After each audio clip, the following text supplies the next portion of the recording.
Hi, I'm Senator Cortez Masto of Nevada, and I'm a proud daughter of Las Vegas.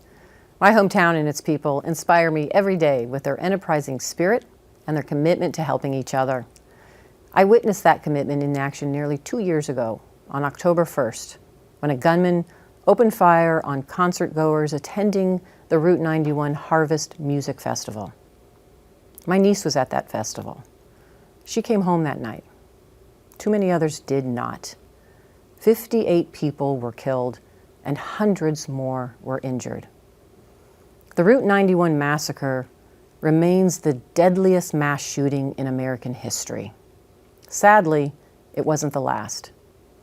Dozens of communities and families have been torn apart since then in Parkland and Pittsburgh, El Paso and Odessa, Gilroy and Dayton, and many more communities across this country.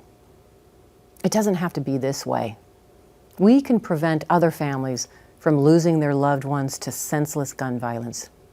We can pass common sense legislation requiring background checks to keep guns out of the hands of criminals and dangerous individuals. Americans agree.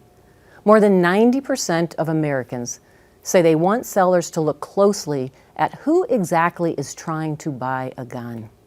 And it doesn't matter what side of the aisle you're on. We all want to keep our families safe. Universal background checks are an essential first step toward ensuring we reduce the number of mass shootings in America, keep guns out of the hands of those who shouldn't have them, and save lives.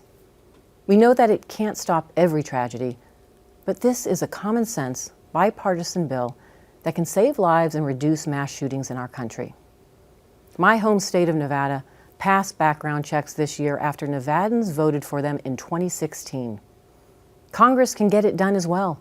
My friend, Senator Chris Murphy, has introduced legislation that would close the loopholes on background checks and save lives.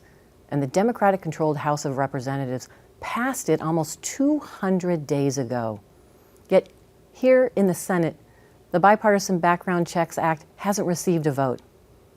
And there's only one person holding it up, Republican Leader Mitch McConnell. We can't have this type of inaction by the majority leader, not when the stakes are so high. He keeps saying he's waiting on the president. Well, my answer to that is when more than 90% of Americans support it, the people who elected us, we don't need to wait for the president. 2 years ago, I stood on the floor of the United States Senate after the Route 91 tragedy in my hometown. I told Nevadans that I would do all I could to fight to pass common sense gun safety legislation to ensure a tragedy like that never happened again. And 2 years later, I'm still fighting.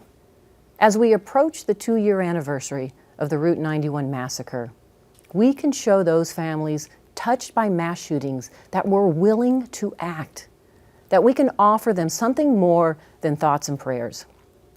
Let's actually come together and pass this bill in honor of all the daughters, the mothers, the sons, fathers, the sisters, brothers, and friends we have lost to senseless gun violence. And let's get something done for the people in our lives we would do anything to protect and we could not bear to lose. Thank you.